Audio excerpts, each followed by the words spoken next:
Kia ora, good evening. Welcome to the Guerin Report. Thanks for taking time out of your Monday night to join us. If you're watching this later in the week, it's one of our biggest weeks of the year. We have, of course, Karaka Millions coming up at Ellerslie this weekend. It's going to be huge with the new Group 1, the railway joining the program there. Then on Sunday, we head to Karaka, the beating heart of the sales industry in New Zealand, for 5 days of sales, 3 of those being Book 1. A man who has made both of those things happen is Sir Peter Vela. He is our guest tonight on the Guerin Report. Good evening, Sir Peter. It must be a tremendously exciting week for you on both those fronts.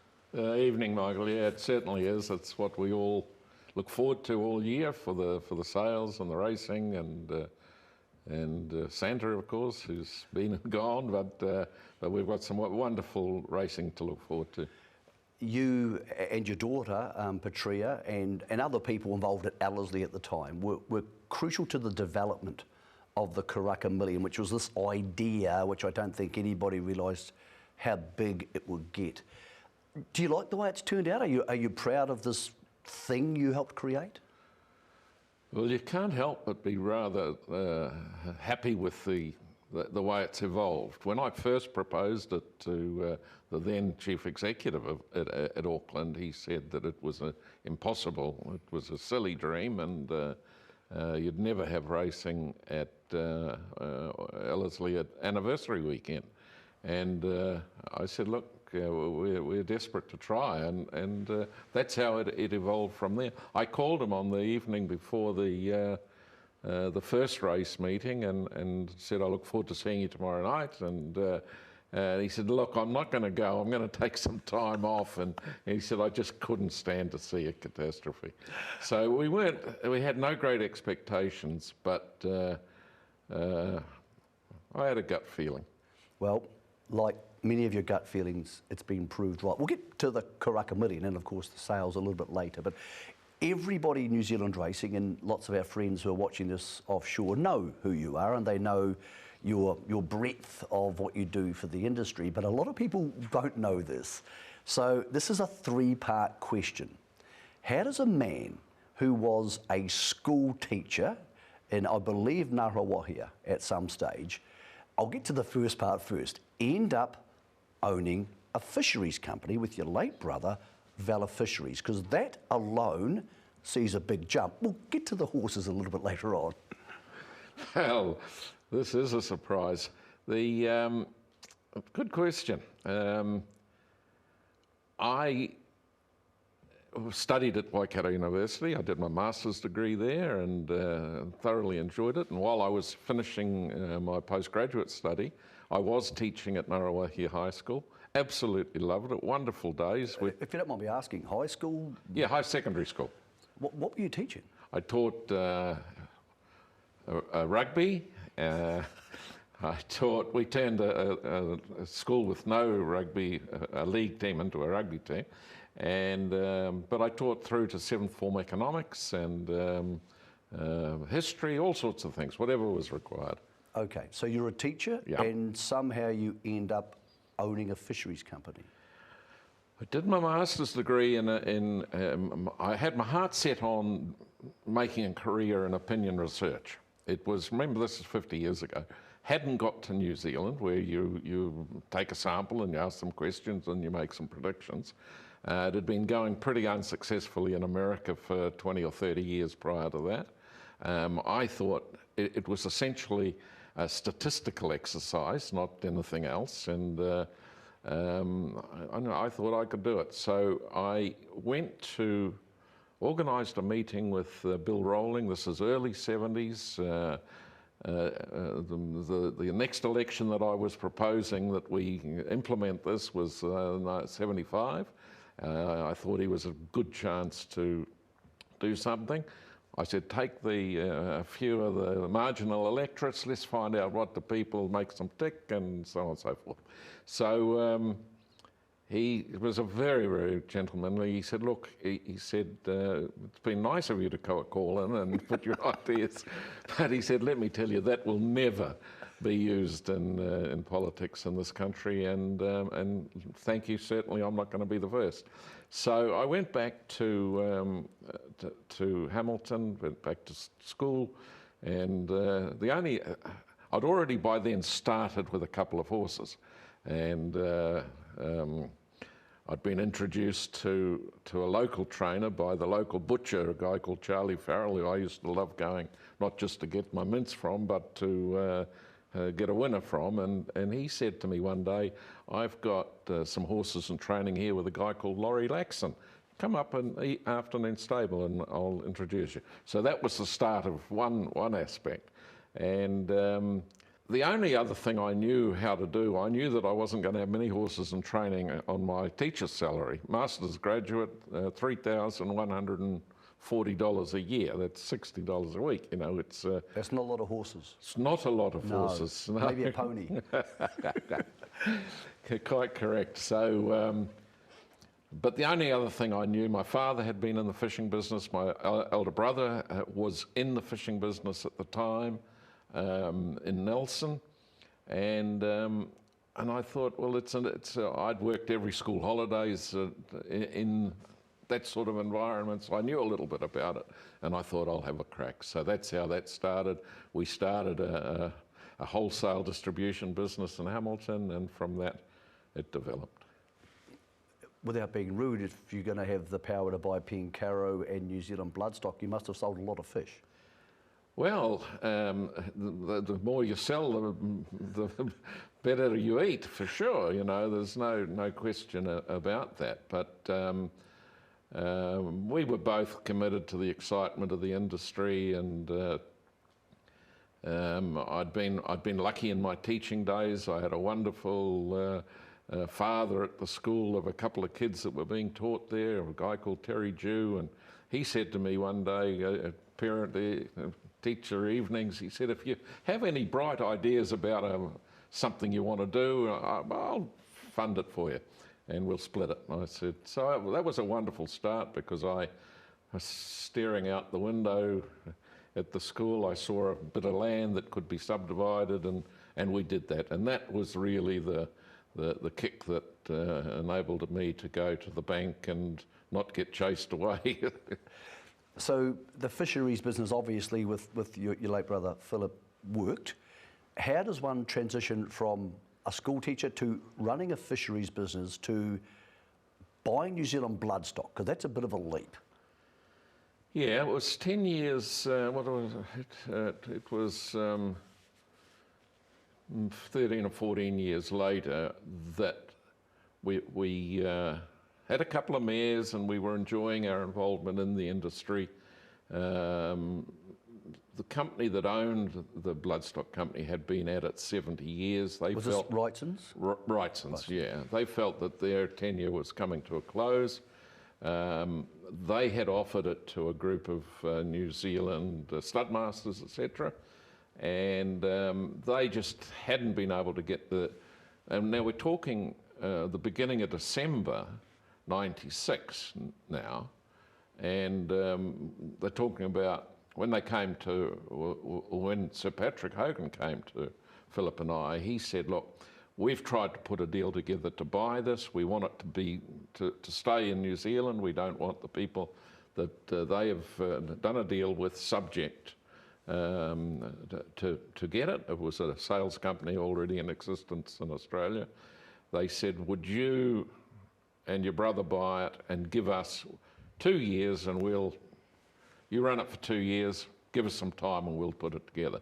Well, that's nearly 30 years ago, and they chose not to take that step. Philip and I enjoyed it, we loved it, and it proved something that we were able to fortuitously turn into a business that suited the breeders. And growing alongside that business was Pinkaro, your own stud and your own farm, breeding operation and racing operation.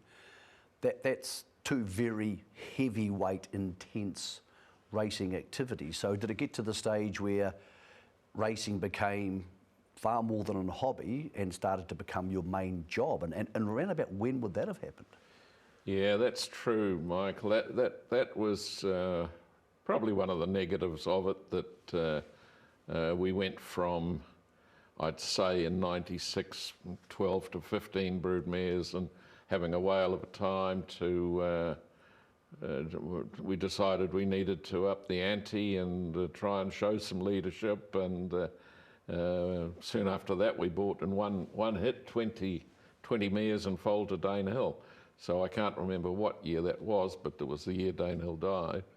And that changed the nature of our operation from a hobby to trying to make it a business. You mentioned the late Laurie Laxon earlier on, and of course he was involved with Romney Conti, one of your first very good horses, but your first international horse. So you had that experience. I haven't had it, but I would imagine it's quite addictive, having a horse who can race on the world stage and win. Yeah, it was certainly a wonderful occasion to be in Hong Kong for that event. It was scheduled to be there. We were scheduled to be there in December of '91. They got a bug going through the system. It got postponed till April '92. We had a good group go up, and yeah, it was pretty special. Wonderful, yeah. Even more special than that, you had a horse who climbed to the absolute mountaintop. The Melbourne Cup is as big as it gets anywhere in the Southern Hemisphere, and close to as big as it gets in the world. What was the experience like of sharing that with your family and with your brother, to own a Caulfield and Melbourne Cup winner in Ethereal? What was the day like? How does it feel even now after all this time to have gone to that level? Well, it feels like it was just yesterday. It was pretty intense. It was magnificent.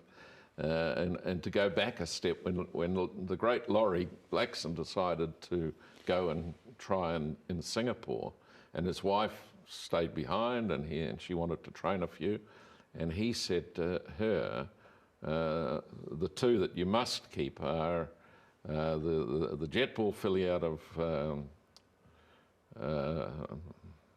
a daughter of Riverina Charm, and this rhythm filly. Now, they were both 2-year-olds, pretty ugly 2-year-olds. And she won filly of the year with the first one, and of course, Ethereal was the second.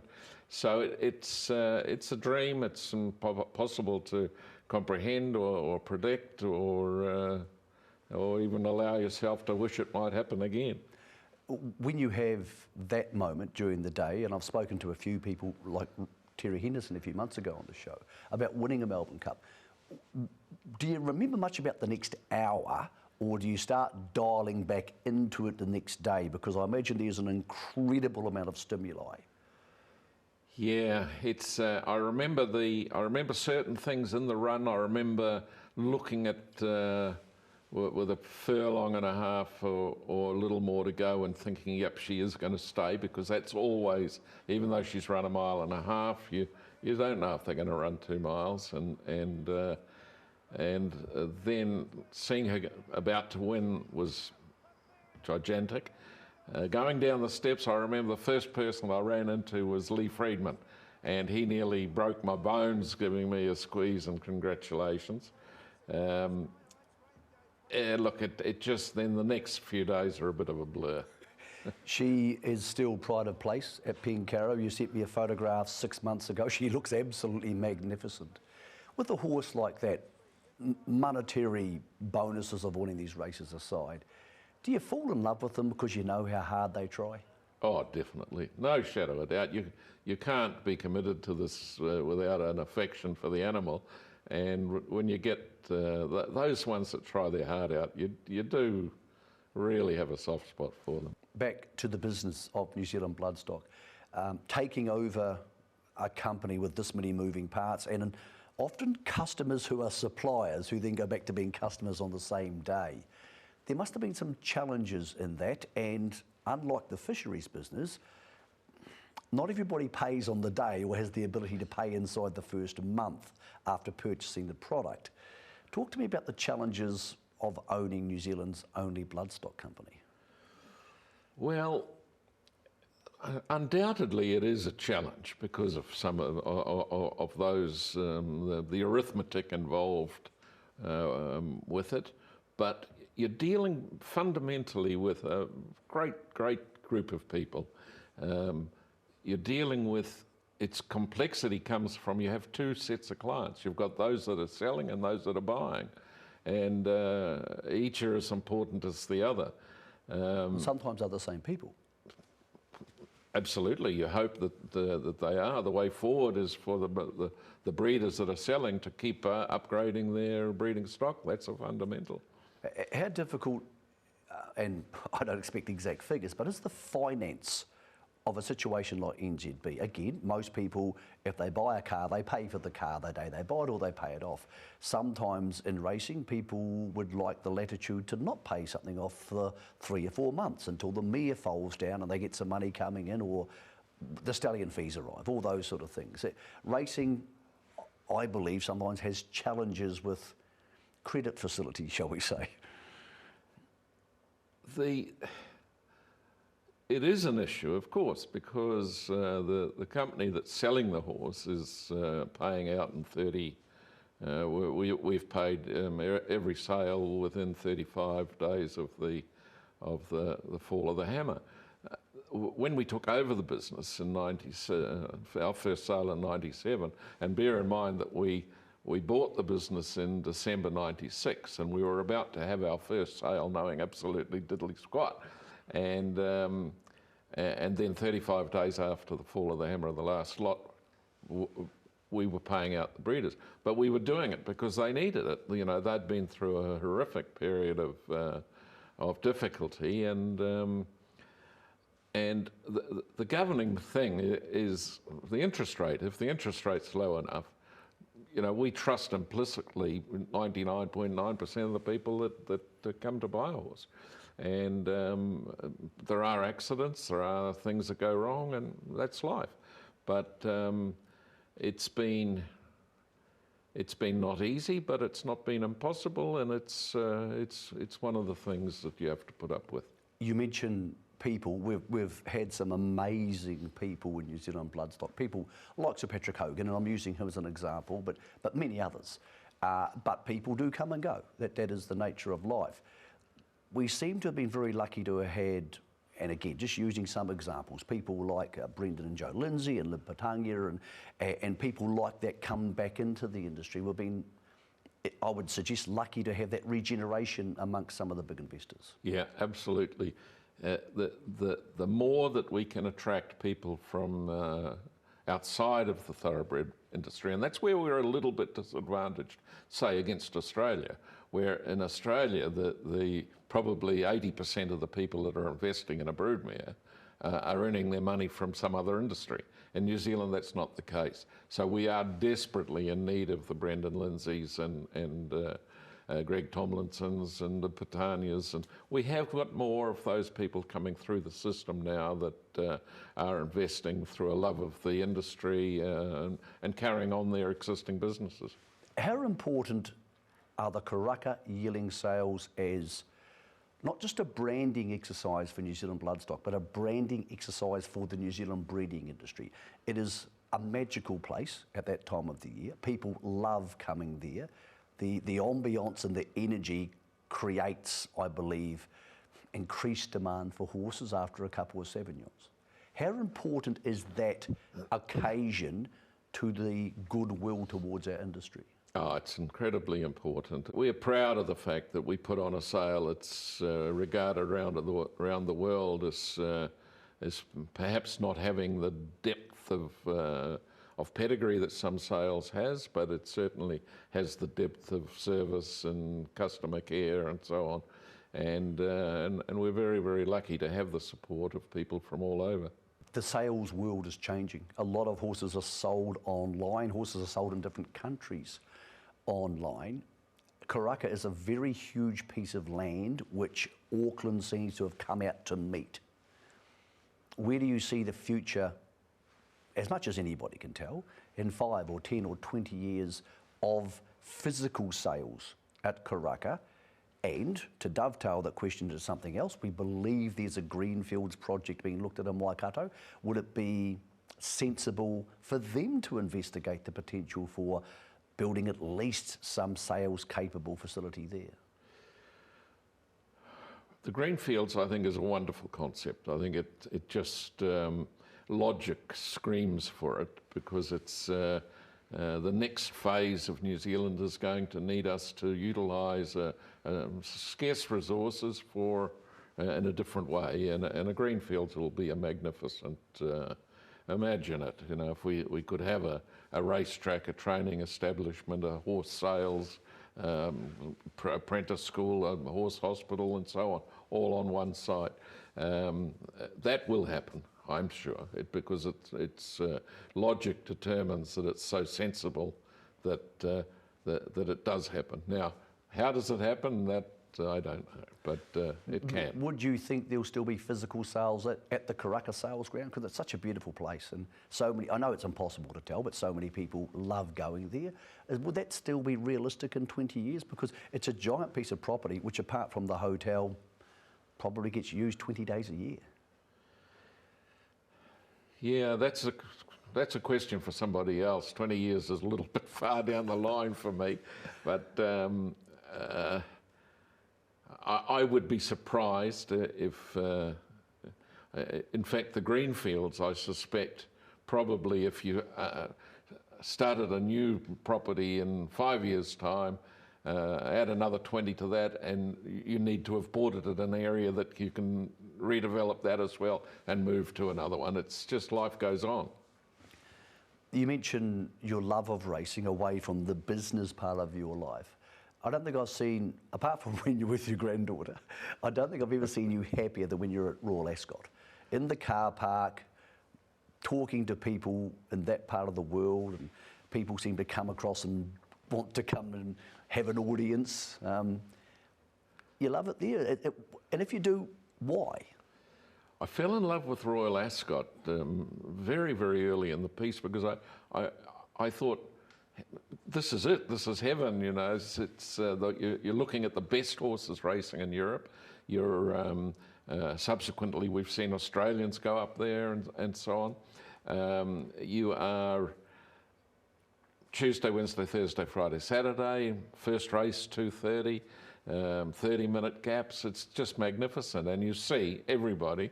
I've missed one in 40-something years, and that was only because they went to York that year and didn't race at Ascot. But it's hard to beat the racing there that attracts just simply the best horses that you are going to see. Ascot is special, but what you or how you've experienced Ascot is at the most elite level possible. The late Her Majesty obviously invited you to not only have lunch with her, but be part of the royal procession in the carriage going down with her VIP guests. That must have been an incredibly surreal day. That was an incredible day. It was, we were invited to lunch. You have no knowledge at the time of the lunch invitation that you might end up in there's a whisper that if the number of royals is light, then they'll fill it up with some others. And when they asked what day I'd like to go, I said Tuesday. They said, you'll have a much better day of a chance of getting in a carriage if you go on a Friday. And I said, no, I'd like to be there for that racing on Tuesday. It's just, so I did it, and I have to say I was, Her Majesty was on my left, and at about 1:45 or something, someone came along and tapped me on the shoulder and said, when Her Majesty gets up, can you please follow her out? So I knew we were heading for the carriage, and it was a wonderful experience. What was it like being a former school teacher from Ngaruawahia, going down the straight, which is incredibly long at Ascot, in one of the royal carriages? Did you think, what is going on here? Yeah, I probably did, but it was so magnificent. I mean, it's truly a sight to be seen. It's been wonderful to have you on the Guerin Report tonight, but I'd never let any of our expert guests leave without the big three. Best trainer you've seen or had anything to do with? Phew, that is a toughie. I mean, my life has been wonderfully surrounded by some of the most magnificent trainers you could ever imagine. So I'll give you one, but with a few others. You can have one in each hemisphere. There you go. I gave Chris Waller one in each hemisphere, one in Australasia and one up north if you want. Really? Well, can I start up in the north then? Okay. And there's a wonderful trainer there called William Haggis, married Lester Piggott's daughter, Maureen. And he is as good a horseman as you'll find. I'm going to give you another one from the Northern Hemisphere in case you're there next summer and you want to talk to someone who was inspirational, should have been a professor at Cambridge or Oxford in the English language. But Sir Mark Prescott, he is the funniest man you'll ever talk to, and the most entertaining stories about training since the beginning of time. So those two, and not forgetting the hundreds of others that you would love to have trained for you. And then if we come back to here, it would be unfair to pick one. Naturally, you know, like old Jim Maloney, he was one of our first yearling purchases was a Vice Regal filly that he trained for us. She won 5 in a row, and including a group race. Absolute gentleman, and then went on to be the mother of Romany Conti. So that's the start of it. Then you've got a Jeff Murphy. You know, he took a filly from us that we'd sort of ballsed up the breeding a little bit. She went to Wolverton, and she was by Sovereign Edition. And that was a step too far for me in matings. But he won an Oaks with her. So, and he was a great, great man to spend any amount of time with. And of course the Hayes families, Colin and Dave. I won a matriarch at Flemington. Beautiful people, you know, just wonderful. Neville Begg, you would not get a more genuine and outstanding horseman. We sent Noble Heights there to get involved. She missed, so we left her with him, and he won the Queen's Cup and all sorts of things. So, but when you meet a fellow like Laurie Laxon, who I did when I was teaching in Arawa here, and I used to go every night up there every afternoon to evening stable, and the races that we won, going right back to the master plans and Dominuses and things that are just a wonderful horseman, and the friendship and you know, culminated in, you know, lots of fun times. Best jockey? James McDonald. That easy? Well, the world's just determined that he's currently the best in the world. And I know that there's been lots, but again, you know, you're only trying to get me into trouble. But I am. Look, you can get into trouble by yourself. we'll leave it at James McDonald. Okay. Best horse, because man, you must have seen some good horses. Well, that's the easiest of them all. That's got to be Frankel. Yeah, me too. Frankel. You've seen a lot more good horses than I have. He Frankel, I saw him win at Royal Ascot the Queen Mary, the mile, and it was about his 3rd or 4th or 5th in a row. He won 14 unbeaten, and 10 of them Group 1s against the best company in the world. And he just quickened like you've never seen. Yours is a fascinating story to Lady Pam and to the family. We appreciate borrowing you to tell the story. Congratulations on what you've achieved, but also what you've achieved for us. Karaka Millions coming up this week. Karaka kicks off NZB's sale 10 o'clock on Sunday morning. Enjoy both those things you've helped create, and yeah, thank you for joining us on the Guerin Report, Sir Peter. It's a pleasure, and keep up the good work. Thank you.